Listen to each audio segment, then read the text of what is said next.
Hello everyone, I am Mauricio Cuba, founder of Mixinade and also developer of the Lemon Deli Sins which you see here. Thomas, play. See the title sequence right there. Now, in the Lemon Deli Sins, it's a 2D platformer game where you traverse through difficult terrain in order to complete your objective in each level. But what makes the Lemon Deli Sins different from other games you may see is different advanced features that I placed into the game. Thomas, open the editor.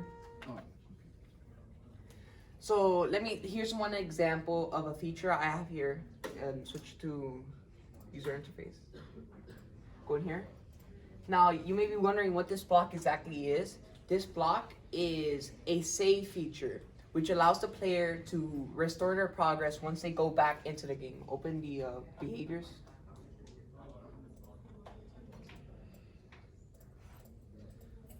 So, as you can see, there's one problem I found while trying to integrate a save feature into my game, and it was how to transfer data between levels. Because once you switch levels, all your sprites will reset and you will enter the new level. So I've experimented a bit and I've set this sprite to never restart when a new level begins. So what will happen is when you complete a level, it will send a signal which has a timer so that the level can load, and it will send back a signal to the blocks in the level select screen to tell them when you completed that level and to allow you to continue on to the next level. Click OK here. Play the game. And another feature is cutscenes, which are not done yet because I've been working on other stuff. But here's an example of how a cutscene may be.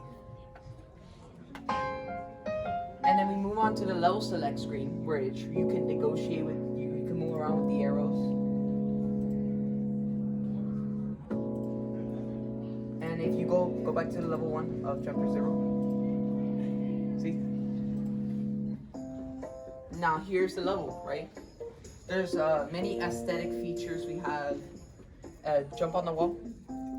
See, and there's also a wall grab, so you don't fall down once you hold on to the wall. We have spikes as well. One. Spikes only remove 1 heart of damage, while lava instantly kills you. See? And we have an animation of you sinking into the lava. Now restart. You go back to the level select screen as well. Select level 1. Now, and then we move on here, and then we have a bot. As you can see, it's called a sawbot. It will remove 1 heart of damage, and once you touch it, it will explode and it won't be there anymore. Now, a difficult challenge with the sawbots. Wait, Thomas, go to the editor and click on the sawbot behaviors.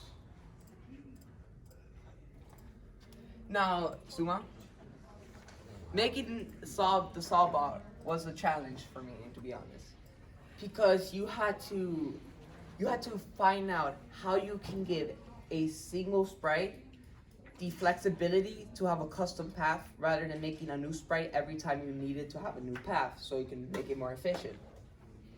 So you see these blocks here. These are invisible, non-solid blocks that the player can in no way interact with. But the sawbot sees those blocks. It uses raycasting to detect when it detects the block, which will tell it to turn. So I have 2 types of these blocks you can see. The sawbot turn blocks and the sawbot flip.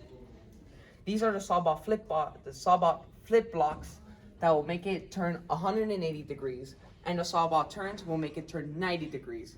So it gives each sawbot a custom path without having to do a custom sprite each time. Click OK. Play. Complete the level. We also have birds that go flying around using random number generators to determine when a bird will spawn. And also, once you get damaged, you have a cooldown before you get damaged again. Exit. See, and you completed the level. Can we do this one? See, you see the sawbot again. There's a sawbot flip block here and a sawbot flip block here. You can also see there's trees and things like that too. So this is a kind of a beta version of level 1 because if you go over here, it's not complete yet. But Thomas, move all the way to the left. Another thing I added in after doing some researching was like a sway camera effect to make the game more. Thomas, what's wrong? It's not letting you jump. Alright, restart the level. So anyways, as you can see, when you move, the camera follows you, rather than not being directly on the player. This gives you an effect of being more into the game, kind of like that.